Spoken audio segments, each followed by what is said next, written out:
Bom, agora eu convido o pastor Elzio a vir aqui à frente. Vou apresentá-los a vocês.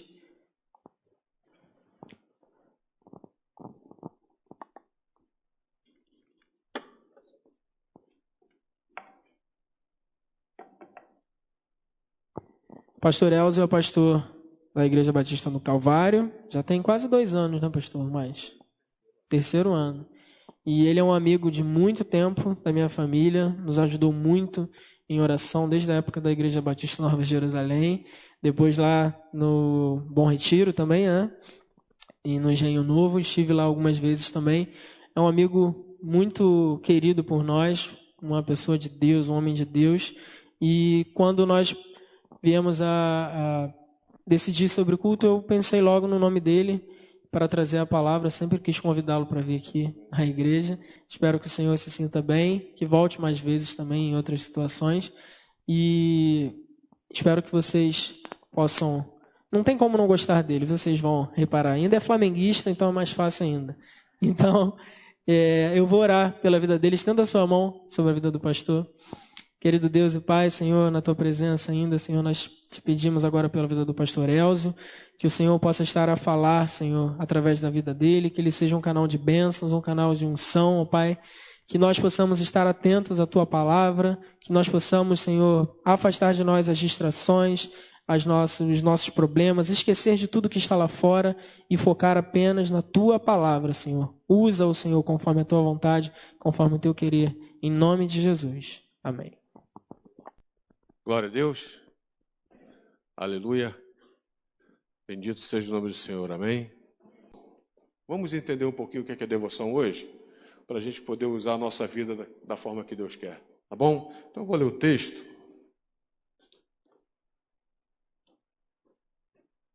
Isaías 6, de 1 a 8. Ele diz assim: No ano da morte do rei Uzias, eu vi o Senhor assentado sobre um alto e sublime trono. E as abas das suas vestes enchiam o templo.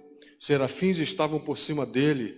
Cada um tinha 6 asas, com 2 cobriam o seu rosto, com 2 cobriam os pés, e com 2 voavam.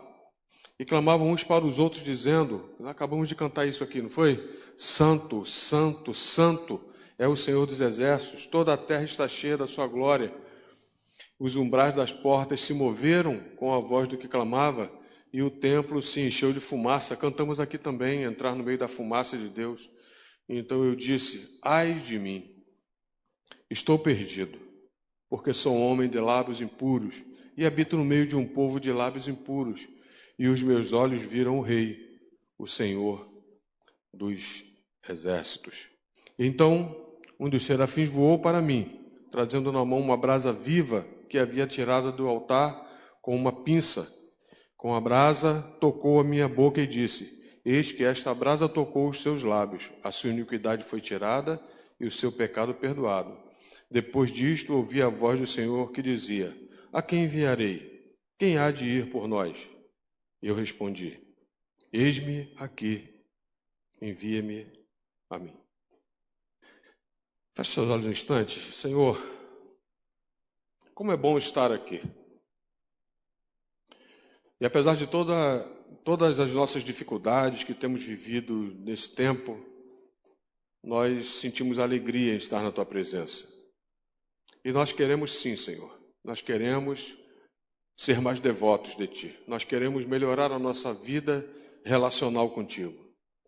Para tanto, precisamos que o Senhor nos oriente, porque ela não pode ser feita de uma forma religiosa, Senhor. Nós precisamos ter a orientação do Teu Espírito. Então, cuida de cada um de nós. Talvez haja aqui entre nós alguém, Senhor, que esteja precisando de uma resposta, que esteja procurando, Senhor Deus, qual é o motivo, ó Deus, da sua devoção, da sua adoração.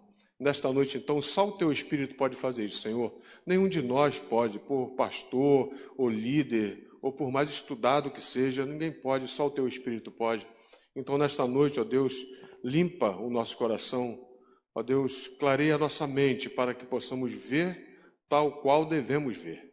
Tira todo o embaraço, ó Deus, tira toda a escama, ó Deus, que tem atrapalhado a nossa visão, para que nesta noite, ó Deus, através do Teu Espírito, na ação da Tua palavra, nós possamos ver claramente o que o Senhor deseja para nós, em nome de Jesus.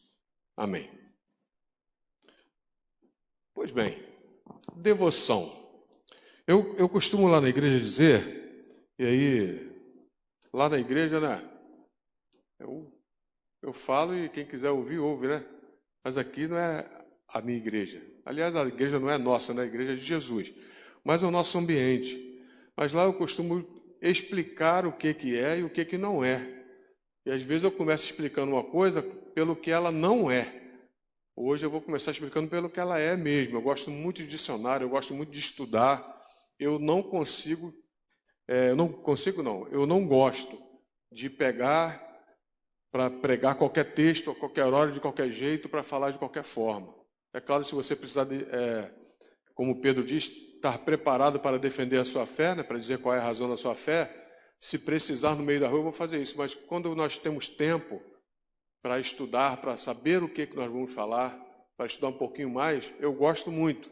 Então, fomos lá para saber o que é devoção. Daqui a pouquinho eu vou voltar para esse texto que nós lemos aqui, tá? Fique tranquilo, fique aí com a sua Bíblia, com o seu celularzinho aberto aí, que daqui a pouco eu vou voltar para o texto. O que é devoção? Então eu fui lá no Aurélio para saber o que é devoção. E achei lá o seguinte: devoção é o ato de dedicar-se ou consagrar-se a alguém ou a algo. Simples, né? Ninguém esquece mais isso, né? Devoção é o ato de dedicação ou de consagração a alguém ou a algo. Exemplo, você pode ser uma pessoa muito dedicada aos seus pais, então você tem devoção aos seus pais. Você pode ser uma pessoa muito dedicada no trabalho à igreja, então você é devotado à igreja. Então são exemplos, tá? Ou alguém ou algo que você faça. Tem gente que é devotada ao carro, né? Então não deixa o carro ficar sujo de jeito nenhum, está sempre limpinho, sempre cheiroso. Tem gente que é devotado na sua vestimenta, então está sempre cheirosinho, sempre arrumadinho. Então são devoções, é uma coisa normal, tá? Mas nós vamos falar da devoção com relação a Deus. E também o dicionário diz que pode ser fervor religioso. Né? Então, devoção pode ser também tratado como um fervor religioso. E nós temos aí tantos exemplos, né, de fervor religioso, e não preciso nem dar exemplo aqui para vocês, porque nós temos aí as pencas, né? Fervor religioso. Eu nem perguntei em quanto tempo eu tenho, né? Eu já gastei aqui umas meia hora. Então, eu tenho o quê? Umas 2 horas, mais ou menos? 3. Tá bom? Não tem nada para fazer em casa aqui, né? Só comer. Se comer, vai engordar. Então, é melhor ficar aqui, que vai ficar todo mundo fininho, tudo legal, tá? A palavra devoção tem uma palavra. No grego nós temos sempre muitas palavras para falar uma palavra que nós temos aqui, mas uma das palavras para devoção, e é a que eu encontrei melhor para o tema, é Eusebeia. Tem algum Eusébio aqui? Se você conhece alguém chamado Eusébio, o nome dele é devoção. No grego significa devoção. Eusebeia. Então, o devoto é o Eusébes. É o Eusébio. O Eusébio é o devoto. Tá?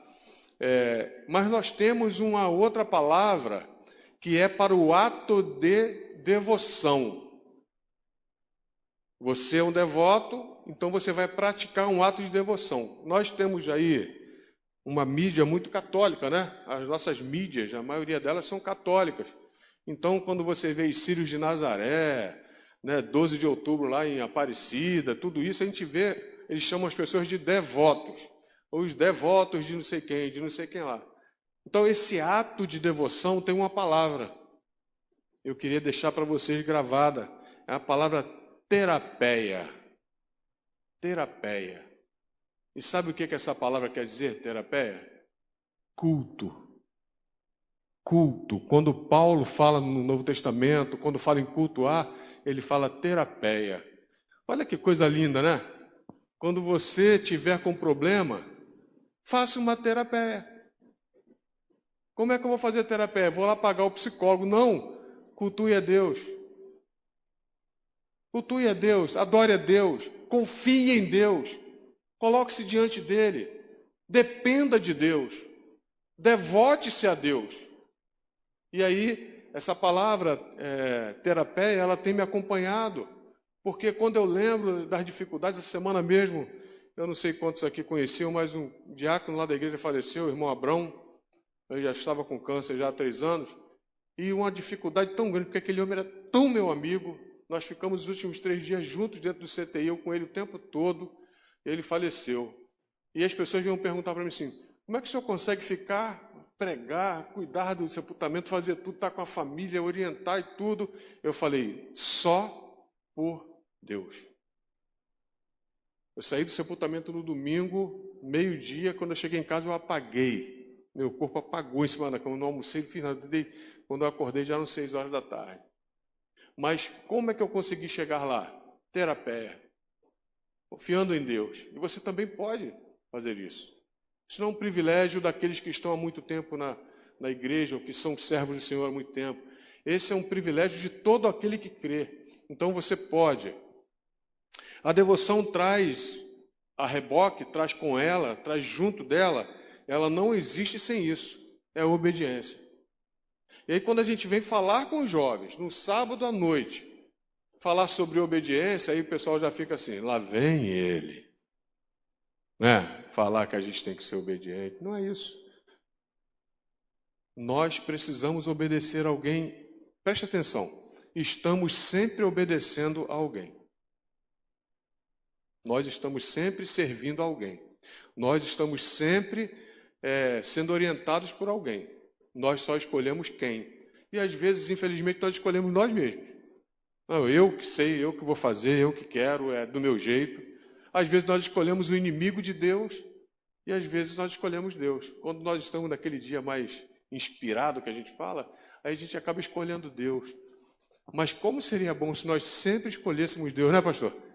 Infelizmente, a gente nem sempre escolhe Deus, mas se a gente escolhesse Deus sempre, como ia ser bom para a nossa vida? Como nós íamos deixar de experimentar tanta desilusão como temos experimentado nesses últimos tempos aí?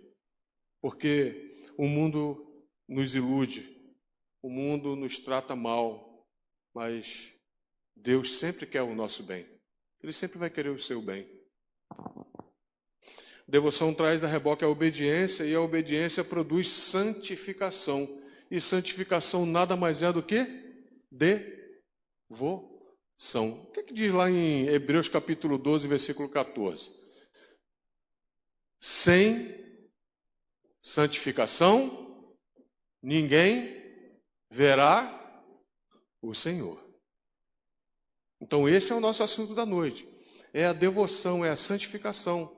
Então, quando o autor de Hebreus diz, procurem a paz com todos e busquem a santificação, sem a qual ninguém verá o Senhor. Por quê? Nós cantamos aqui, eu sempre estava com uma caneta, eu esqueci, eu ia anotar ali alguma coisa ali para falar.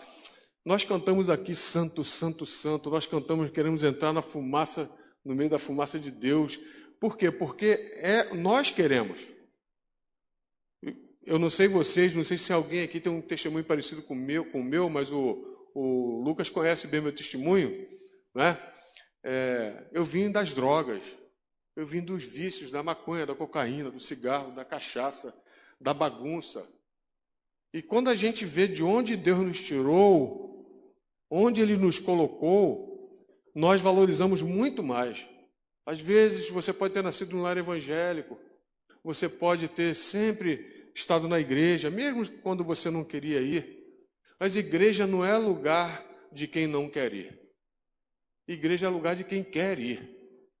Então eu tenho uma visão muito assim, muito firme com relação a isso. Às vezes, pastor, vamos fazer igual o pessoal fala, vamos pegar uma corda, amarrar o pessoal, trazer amarrado. Não. As pessoas têm que querer, e às vezes elas vêm pela dor, como eu fui pela dor. Às vezes ela vem por causa do problema, mas nós só temos que estar prontos. A nossa devoção é estar prontos para abraçar essas pessoas, para amar essas pessoas e para mostrar para elas que Deus está no comando. Deus nos ama e Ele quer o melhor para nós. Bem, nós somos seres providos de corpo físico e de alma, né? Então, não vou entrar aqui no mérito, né, do tricotomista, nem dicotomista, nada disso. Mas nós somos feitos de uma parte que é física e da parte que não é física, que não se vê. Então nós somos seres providos desses dois lados. E a devoção está em que lado? Nos dois lados. Porque sem o corpo você não consegue ser devoto. O corpo vai traduzir para as pessoas a nossa devoção. Por isso que quando você olha na televisão, você vê muita gente carregando a cruz, andando a pé 200 quilômetros, subindo escadaria.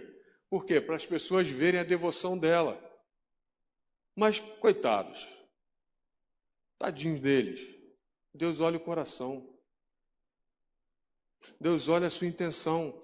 E a intenção está do lado oposto ao da carne. Por isso que a nossa luta, Paulo disse, que não é contra a carne nem contra o sangue, mas contra as hostes espirituais da maldade nos lugares celestiais. Nos lugares celestiais. Quando você entende que Jesus é seu Salvador, a sua mente passa a ser um lugar espiritual. Passa a ser um lugar sagrado, o seu coração também, o seu sentimento, a gente faz assim, né? Mas é tudo aqui mesmo. Né? Então, nós precisamos entender que a devoção ela tem dois lados. O lado que é mais explicável, porque nós somos fomos feitos seres empíricos. O que significa ser um ser empírico? Ser empírico é aquele que precisa das experiências. É como a ciência, não é? A ciência precisa de experiência. Ela precisa experimentar até provar que aquilo ali funciona. Nosso querido inventor da lâmpada testou lá na...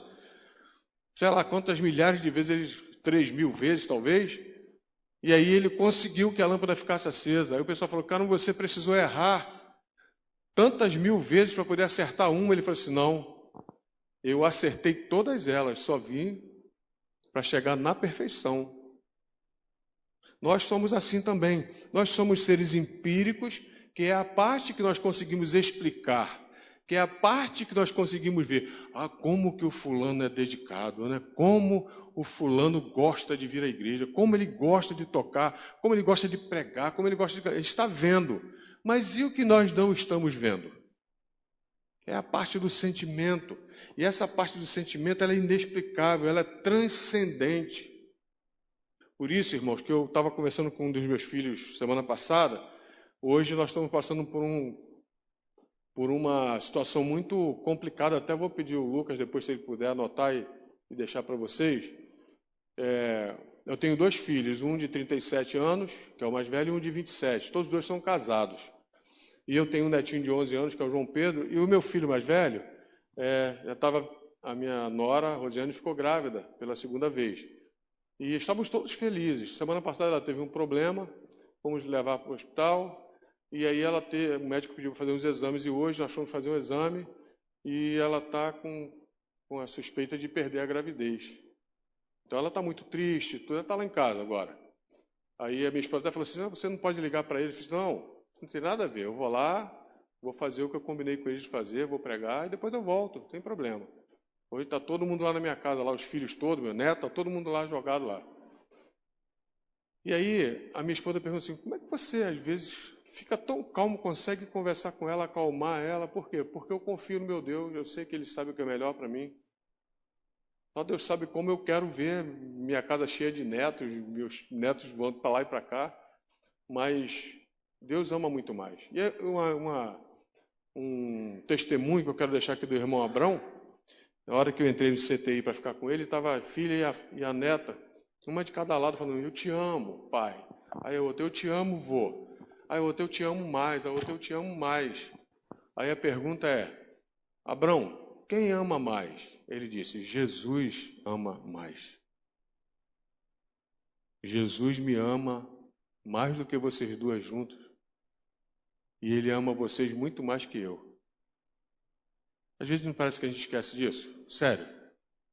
Não parece que a gente esquece que Deus ama a gente muito mais do que os nossos pais, muito mais do que os nossos filhos. Isso não é motivo para a gente ficar triste, não, ficar alegre. Sabe por quê, irmão? Porque eu vejo o tamanho do amor que os meus filhos têm por mim. Eu sei o tamanho do amor que eu tenho pelos meus filhos. Eu falo, é impossível alguém amar os meus filhos mais que eu. Mas eu tenho certeza que Deus ama os meus filhos muito mais do que eu. E ama você também. Nós cantamos uma música aqui falando sobre você se sentir amado, você sinta-se amado por Deus e seja uma pessoa devota de Deus. Você não precisa de devota de Paulo, nem de Pedro, nem de Maria, nem de ninguém, só de Deus, do Senhor Jesus. Então, devoção deve ser algo plausível que nos faça transcender, é isso? Ou é uma coisa transcendente que nos faça ser plausíveis? Os dois. Nós precisamos ser devotos, as pessoas vão ver isso, mas nós temos que sentir isso. Então, o nosso sentimento tem que nos levar a ser devotos, mas a nossa devoção também tem que nos levar a ter sentimentos. Porque senão nós vamos ser só aquelas pessoas que carregam cruzes nas costas e que se automutilam para chamar a atenção de Deus e não vão conseguir. Tem outra forma de chamar a atenção de Deus se não crer em Jesus. Ele é o filho, esse é o meu filho amado em quem eu tenho prazer. A ele segui, a ele escutai. É através de Jesus. Uma atitude que nos leva ao sentimento ou um sentimento que nos leva à atitude? Os dois. Quem nasceu primeiro? Vou fazer uma pergunta aí para os mais... Nós que estamos de intrusos hoje aqui, né, Maurício? Quem nasceu primeiro, o ovo ou a galinha? Não tem essa pergunta aí? Tem uma propaganda aí, Tostines vende mais porque é fresquinho ou é fresquinho porque vende mais? Quem lembra dessa propaganda aí? Vai entregar a idade. Está tempo de abaixar a mão ainda. Mas essa pergunta, aí meu neto me perguntou, vô, quem nasceu primeiro, o ovo ou a galinha? Ah, você não sabe responder, ninguém sabe responder. Eu sei sim. Eu sei, a Bíblia me dá essa resposta. Aonde, vô? Eu falei, Deus criou todos os seres. Logo, quem nasceu primeiro foi o ovo. Porque a galinha foi feita por Deus, pronta. O ovo nasceu da galinha, não a galinha nasceu do ovo. Depois, sim. É mesmo, vô. Ele é muito inteligente, meu neto. Não é porque é meu neto, não. Então, às vezes nós ficamos assim, no tentar entender, nós perdemos tempo. Nós não fazemos o que temos de fazer. Nós ficamos buscando desculpas. Não, eu vou me aprofundar mais no assunto, depois eu vejo isso. E a gente perde o time, perde o feeling. E nós não podemos. Vamos agora para o texto, então. Depois, vocês nunca viram uma introdução tão longa assim, né? Vocês não sabem de nada. Ainda tem o texto todinho para a gente falar aqui. O texto fala de Isaías. Isaías diz assim, no ano da morte do rei Uzias, eu vi o Senhor assentado sobre um alto e sublime trono. Ele está dizendo para nós, essa época que ele estava vivendo. Então ele diz que foi no ano em que o rei Uzias morreu. Quando você vai lá estudar, o rei Uzias, ele ficou no poder mais tempo do que o Fidel Castro em Cuba. Fidel Castro ficou 49 anos governando Cuba. Uzias ficou 52 anos dirigindo o Judá, dirigindo o reino de Judá, o reino do sul. Quando o reino de Israel se dividiu em sul e norte, a tribo de Judá ficou com a parte de uma tribo e as outras tribos todas foram para o norte, junto com Jeroboão. E ali houve então essa divisão e a tribo de Judá ficou firme no que tange a crer em Deus como o único Deus, Jeová. Agora, Isaías está dizendo que o rei Uzias morreu naquele ano. Quando a gente vai pesquisar, acho que está falhando. Tá? Mas estão me ouvindo, né? Quando para, vocês me ouvem. Eu continuo falando então. Então, quem foi o rei Uzias? O rei Uzias foi um rei que começou a reinar com 16 anos de idade. E ele precisava de tutores, ele precisava de pessoas para ajudá-lo. Mas ele foi um rei muito bom. Apesar de no final da sua vida, como tantos outros reis na história de Israel, de Judá, fizeram o que era mal aos olhos do Senhor. Mas durante a sua vida, alguns reis foram maus o tempo todo. Ele foi um bom rei. Ele aumentou o seu exército, ele conquistou as terras que precisava conquistar, ele fez aquedutos, ele teve uma boa vida para os seus súditos lá no reino de Judá. Então é natural que depois de 52 anos, naquele ano que morreu o rei, e às vezes eles choravam durante um ano inteiro a morte de um rei, eu acho que foi o caso dele, eles estavam desesperados. E agora? Como é que nós vamos viver sem o nosso rei tão querido, que fazia tudo por nós? Como é que nós vamos ficar sem ele? Eu não sei, vocês são da geração depois, mas tem uma geração aqui que viu Ayrton Senna correr, né? E depois, quando ele estava lá, que ele nunca viu uma coisa daquela, depois que ele morreu também, nunca mais vi um cortejo daquele. E a gente pergunta, e agora, quem é que vai ser o nosso representante lá? Não era só na Fórmula 1, ele era um herói para nós. E não apareceu mais nenhum. E nós estamos aqui. Não é verdade? Aquele povo, então, estava sentado sobre uma situação difícil, passando por um tempo difícil de perda. E aí o texto diz que Isaías viu o Rei da Glória.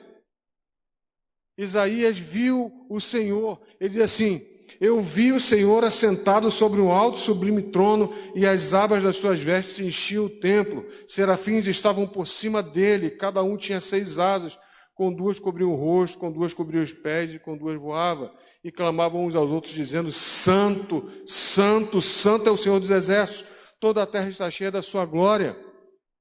Os umbrais das portas se moveram com a voz do que clamava, e o templo se encheu de fumaça. Então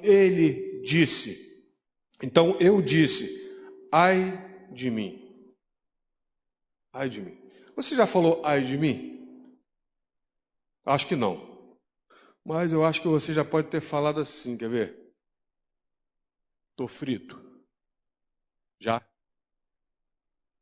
Pode ter falado assim, estou lascado. Já? Deu ruim. Já? A casa caiu. Já? The house is down. Também, né? Foi exatamente o que Isaías falou. A casa caiu. O rei morreu. E agora? Mas olha que interessante. Na hora que ele está nesse dilema, na hora que ele está nessa luta, quem ele vê? Ele vê o Senhor. Ele vê a glória de Deus. A gente canta tanto, né? Eu quero ver a glória. Derrama a tua glória. Derrama a tua Shekinah, Senhor. Eu quero ver tua face, Senhor. A gente canta isso, né? Naquela hora ele viu o Senhor. E quando ele vê o Senhor, tudo muda. Irmãos, quando nós paramos para fazer a nossa devocional com Deus, tudo muda. Pode até a situação não mudar, porque Deus pode dar 3 respostas para nós. Duvido que o Maurício já me ensinou isso aqui para vocês. Olha, estou arriscando, hein, Maurício? Ele pode dizer sim, ele pode dizer não, e ele pode dizer espera. Né, Maurício? É assim que pastor sério ensina assim. Para que esse negócio de não, já está feito. Ah, nós vamos lá. Não, já deu tudo certo. Para com isso, irmão. Nós temos que entender que o nosso Deus tem propósito conosco, Ele vai nos ensinar, e Ele pode dizer para nós não. Ele falou para Paulo, quem sou eu para ser melhor do que Paulo? Paulo lá, Senhor, esse espinho na carne, Senhor, uma vez. Senhor, tira esse espinho da carne, Senhor, 2 vezes. Tira esse espinho da carne 3 vezes. Ele falou, não vou tirar. Porque esse espinho vai ficar na sua carne e você vai entender que a minha graça é suficiente para você. Porque se eu tirar, você não vai entender. Então, às vezes, Deus não deixa. Simplesmente Ele não deixa aquilo ali acontecer, porque se acontecer, nós não vamos depender mais dEle, irmãos. Nós vamos depender de nós. Eu tenho um testemunho de um pastor. Ele era de uma igreja Assembleia de Deus. E ele um dia foi fazer uma conferência nos arredores do Rio de Janeiro. E aí, quando ele estava lá, alguém ligou e falou, pastor, o filho do diácono, fulano de tal, foi internado. De repente, passou mal. E ele está lá no hospital e ele morreu. E aquele pastor como sempre, ajoelhou lá no pé da cama e disse: Senhor, como é que eu faço? Deus falou assim, ó, fala para ninguém botar a mão na criança. Vai embora agora, vai lá para o hospital, vai orar por ele que eu vou ressuscitar ele. Aquele homem veio, foi lá para o hospital, chegou lá no hospital, ninguém bota a mão nele. Sai todo mundo. Ficou lá no quarto, colocou a mão sobre aquela criança, orou e Deus ressuscitou aquela criança. Imagina a alegria, né? Tristeza quando morre, mas quando nasce, então imagina ressuscitar a alegria.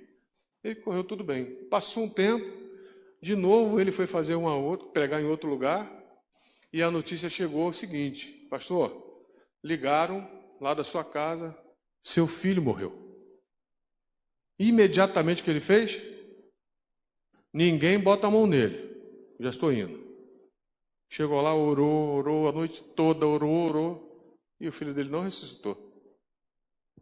Ele então se aborreceu com Deus, abandonou o ministério, ficou anos e anos e anos fora do ministério, brigado com Deus, chateado, dizendo: poxa, salvou o filho do diácono, e não salvou o meu filho. E ele ficou ali talvez 5, 7 anos brigado com Deus. E um dia, ele apertado no coração, resolveu ajoelhar para conversar com Deus de novo. Aí ele fez essa pergunta para Deus. Ele teve a coragem de perguntar para Deus: Senhor, onde é que o Senhor estava quando meu filho morreu? E sabe qual foi a resposta que Deus botou no coração dele? No mesmo lugar que eu estava e estou quando o meu filho morreu também. Aquele homem então entendeu que não era a vontade dele, era a vontade de Deus. E ele voltou para o seu ministério, foi fecundo no seu ministério e não abandonou mais. Quantas vezes, irmãos, nós passamos por situações como essa e nós não tratamos Deus da forma que deveríamos, com todo respeito e com dependência. Devoção é dependência. Nós estamos aprendendo na nossa sociedade, irmãos, a ser independentes. Deus nunca fez a gente para ser independente. Nunca. Se você for lá em Gênesis, você vai ver que Deus nos fez para a sua glória.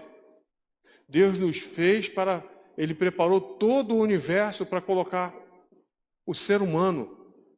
Todo o universo foi feito para que o ser humano habitasse nele. E aí nós nos afastamos de Deus através do pecado lá no Éden, quando Adão e a sua esposa Eva resolveram fazer a sua própria vontade. Quando você faz a sua própria vontade, você não está sendo devoto. Você não está buscando comunhão com Deus. Não está dependendo de Deus. E Deus nos fez para ser dependente. Como assim, pastor? Sim, todos nós somos dependentes. Uns de Deus, outros de drogas, outros de autoestima, outros de dinheiro, outros do amor das pessoas. Então, cada um é dependente. Deus nos fez para ser dependente dele. Então, nós podemos fazer uma pregação falando: seja dependente, mas não das drogas, mas não do que você tem, mas não do que as pessoas acham que você é, mas seja dependente. O Lucas estava orando aqui sobre as pessoas que estão com problemas psicológicos nessa pandemia. E o Maurício deve acompanhar, como eu acompanho, os dramas das famílias. Vocês não sabem o que as famílias estão passando, mas geralmente o pastor fica sabendo. E quantas famílias da igreja estão com dificuldades de casamento nessa pandemia, dificuldades psicológicas, estão entrando em depressão, filhos que estão rebeldes com os pais. Nós estamos vivendo uma sociedade, irmãos, que nós aprendemos com a nossa sociedade a entregar os nossos filhos nas mãos dos outros.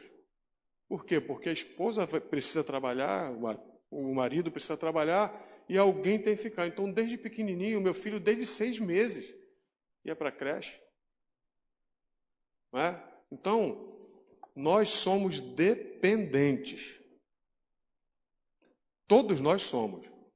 Só você precisa pensar: você está sendo dependente de quê? De que você está dependendo? Isaías estava vivendo um momento difícil, como nós estamos vivendo.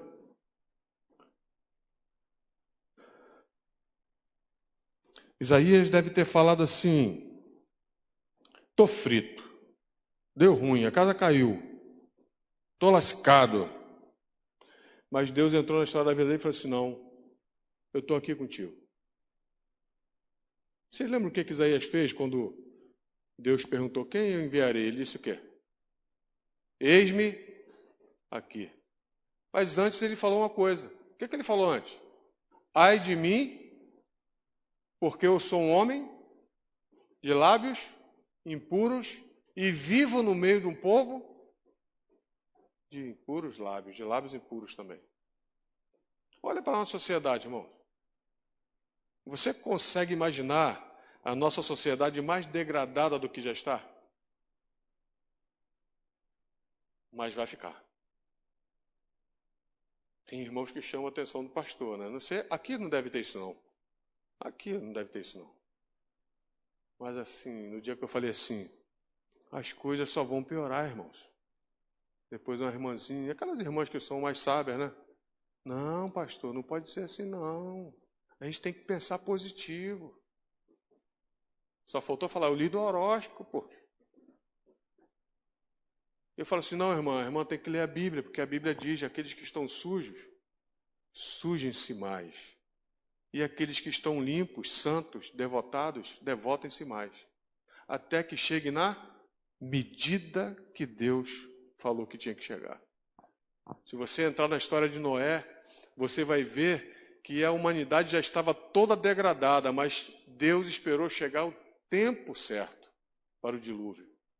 E quando estava faltando o tempo certo para o dilúvio, Deus mandou Noé construir aquela arca e deu o tempo certo para o dilúvio. Noé ficou 120 anos fazendo aquela arca.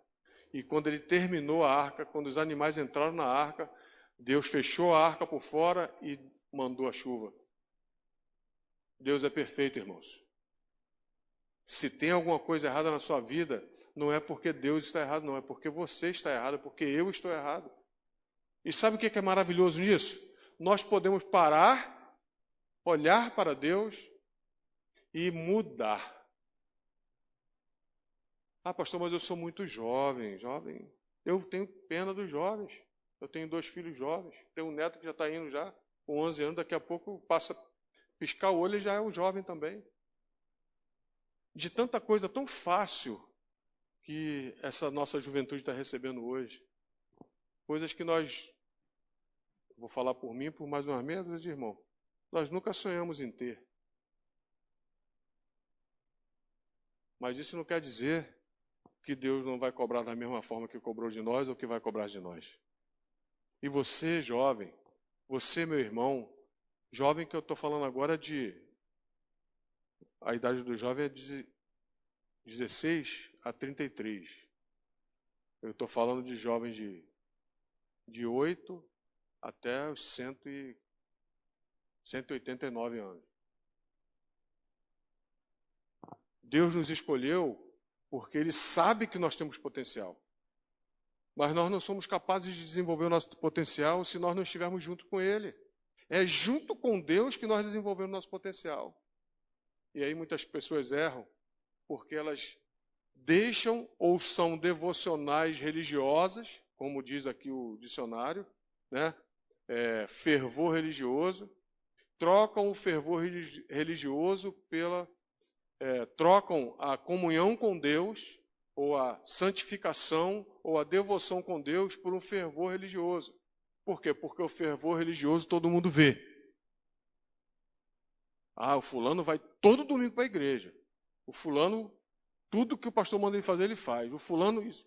Mas ele não tem nada a ver com Deus. Ele é só um devoto. Ele é só mais um crente nominal na testa. E Deus não quer isso. Deus não nos chamou para isso.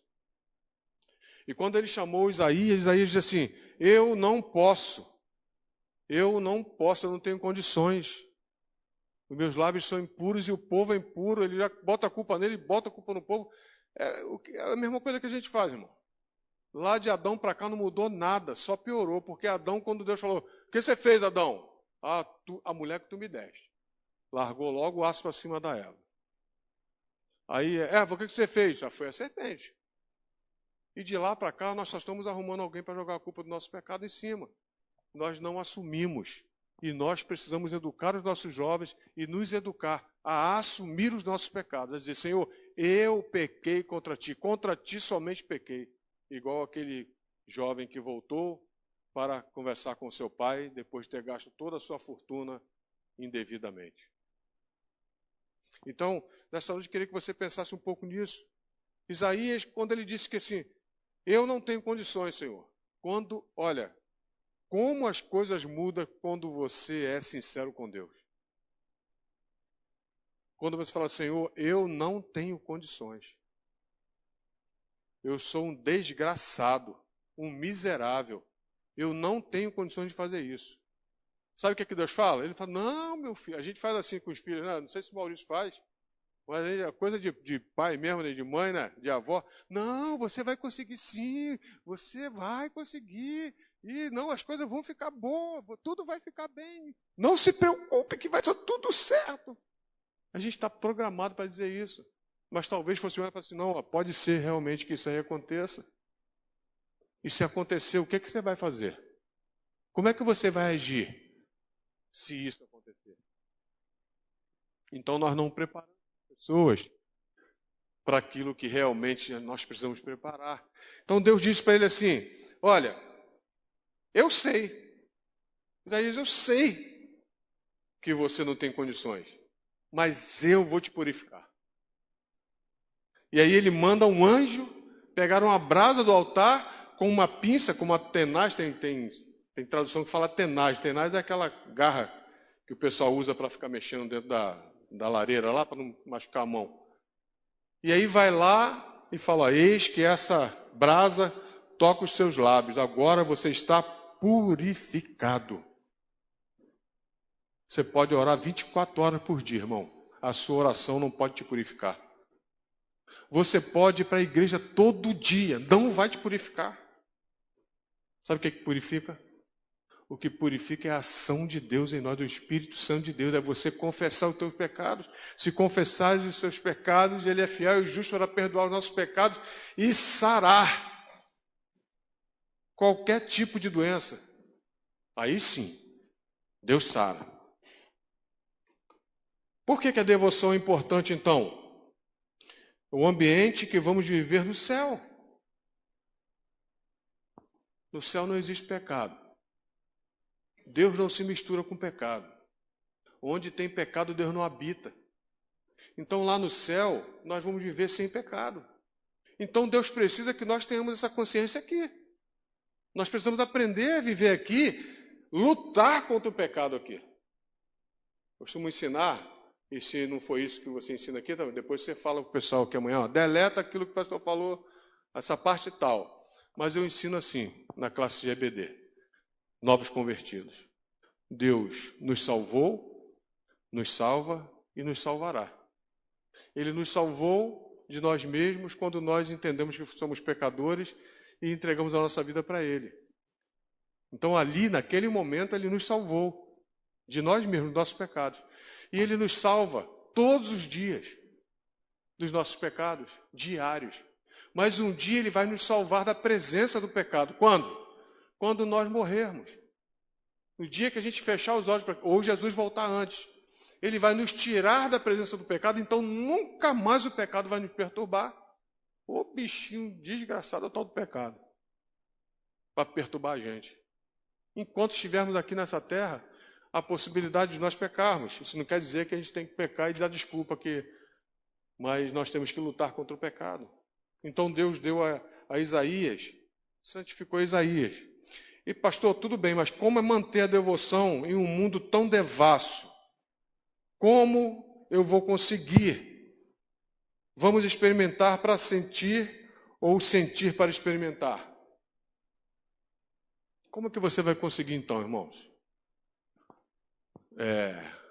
Escapar do pecado. Hebreus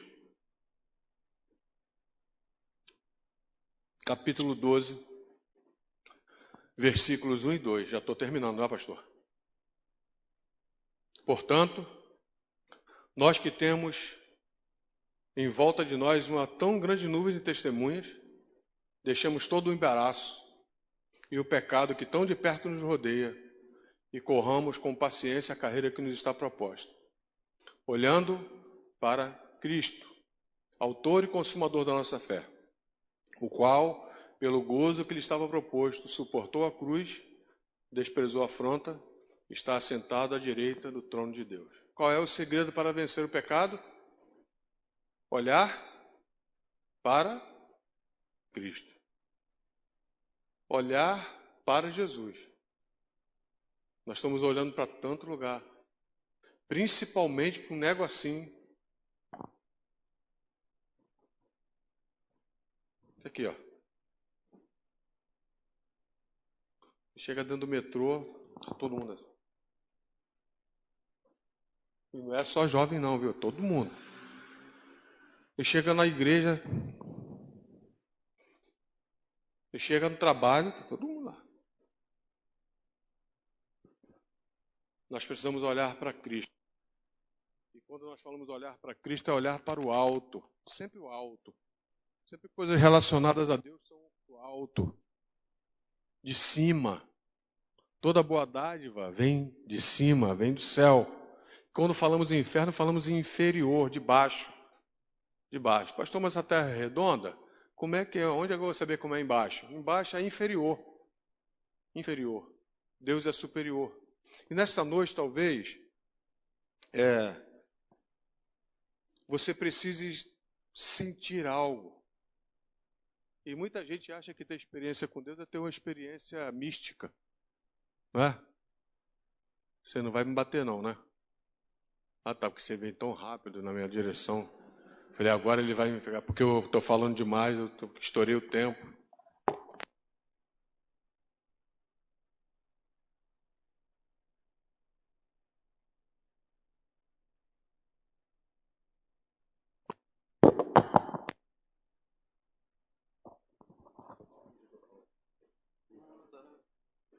Ele falou que vai começar tudo de novo, que agora tá boa a bateria. Vamos começar então, abre aí o texto aí, tá? O que Jesus fazia o tempo todo? Duvido que Jesus fazia alguma coisa sem orar. Quando você vai comprar uma roupa, você ora. Quando você vai fazer a matrícula do seu filho na escola, você ora. Quando você vai comprar uma casa, um carro, um apartamento, você ora. Talvez ore assim, né? Senhor, me dá condições de comprar. Mas qual comprar? Qual vai ser o melhor para mim? Qual é a roupa, Senhor, que eu vou vestir, que eu vou poder chegar no lugar e dizer que eu sou tua serva sem manchar o teu nome? E aí nós desacostumamos a falar isso para os nossos jovens, para os nossos filhos. E aí depois nós ficamos falando que é uma geração perdida. Perdida por quê? Se eles estão perdidos é porque nós não orientamos. Então a geração anterior se perdeu antes. Então, jovens, se falarem para vocês alguma coisa assim, você não aceita isso. Em nome de Jesus. Porque você é um servo de Deus. Você é muito importante para Jesus. Por isso que Pedro diz lá na sua carta, como eu li no início. Jovens, eu vos escolhi porque vocês são fortes e já venceram o maligno. Estava conversando com o Maurício um pouquinho antes, você lembra? Aí isso é pergunta de pastor. Ah, quantos membros você tem aqui na igreja? Quantos são jovens? É tudo isso aí. E se ficar muito tempo conversando assim, se eu for fazer uma pescaria com o Maurício, eu vou descobrir até quanto que ele ganha aqui e tudo. Que a gente vai perguntando, é curiosidade, né? Aí ele falou assim, tem aqui. Eu falei, caramba, não tem nem a metade disso lá na minha igreja. E quando eu escuto alguns irmãos falarem assim, mais idosos, essa juventude não quer nada com Jesus. Na mesma hora eu penso assim, onde é que nós falhamos? Porque se eles não querem nada com Jesus, é porque nós falhamos em alguma hora em não mostrar Jesus para eles, ou eles não viram Jesus na nossa vida, que é o pior. Não viram em nós nada diferente. Eu quero dizer para você, jovem, de 6 a 189 anos, Você é muito importante para Jesus. E a sua vida devocional com Deus é a coisa mais importante. Porque é nessa hora que Deus toca em nós. É nessa hora que Deus nos santifica. É nessa hora que Ele nos limpa. É nessa hora que Ele nos dá consciência do nosso pecado. E quando nós temos consciência do nosso pecado, nós confessamos. E quando nós confessamos, nós choramos. E quando nós choramos, Deus vê o nosso coração e Ele nos limpa de todo pecado. E aí nós temos a oportunidade de botar a nossa vida de novo nas mãos do Senhor. Todo dia, todo dia. Santifique sua vida. Vocês vão cantar? Depois que eu acabar aqui? Então já pode ir vindo. Eu não vou demorar mais nem 20 minutos. Eu não sei o que está acontecendo. Ô, Venâncio, pega o teu violão aqui, rapidinho, Venâncio, corre aqui. Dá uma nota que você sabe dar que eu não sei qual. Toca alguma coisa para mim. Eu queria falar com você nessa noite assim. Vale a pena.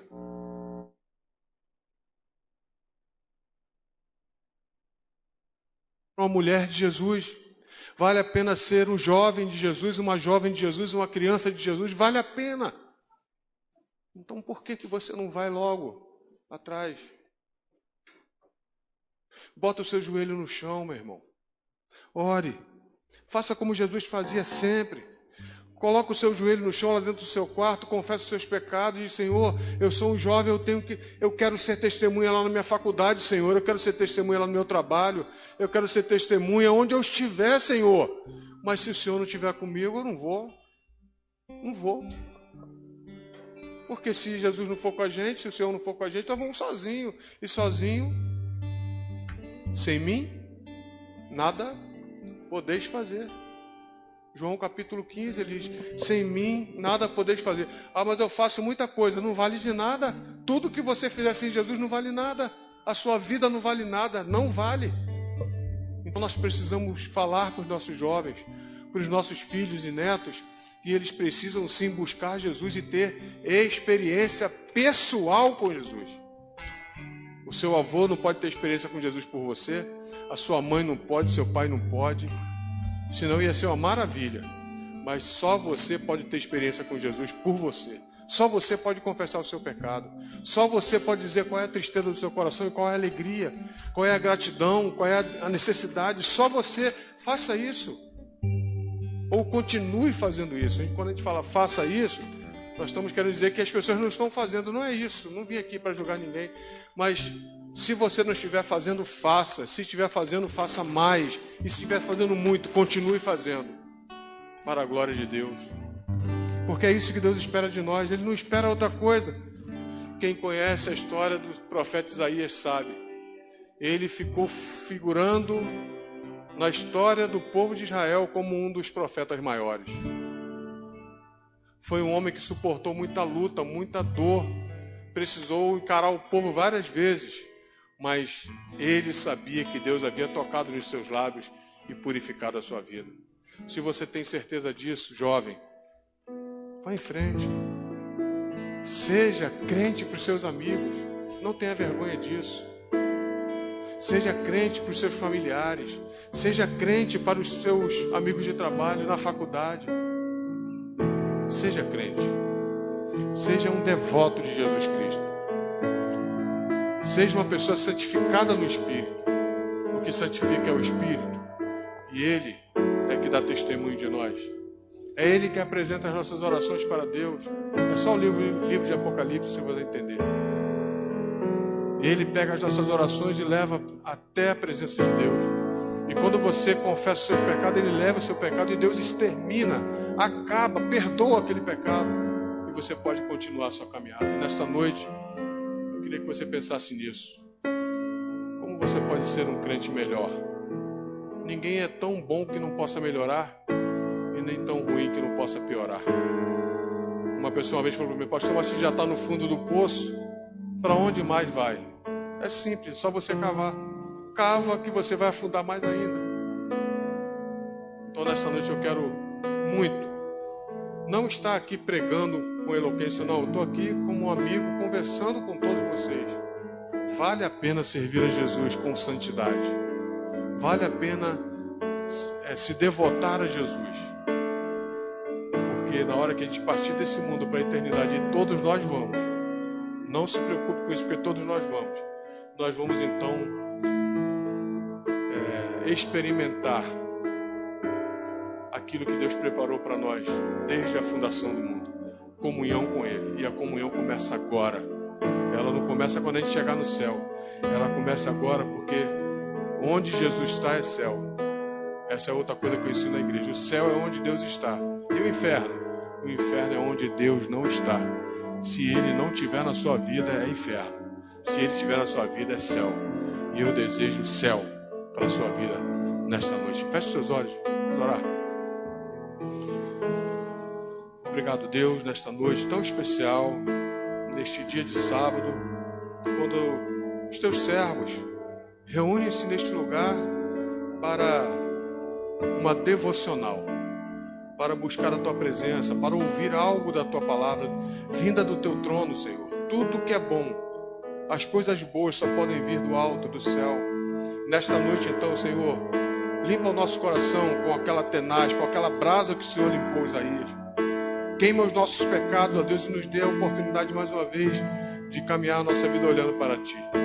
E que nesta noite, Senhor, o Senhor que conhece todos os corações, o Senhor que sabe de cada um aqui o que está passando, nos dá liberdade, ó Deus, para chegar diante do Santo dos Santos. Nos dê liberdade para chegar diante de Ti, ó Deus, e colocar as nossas lágrimas, os nossos pecados. Mas, Senhor, em nome de Jesus, nos faça viver para a honra e para a glória do Teu nome. Nós oramos em nome de Jesus. Amém. Glória a Deus. Deus abençoe, irmãos.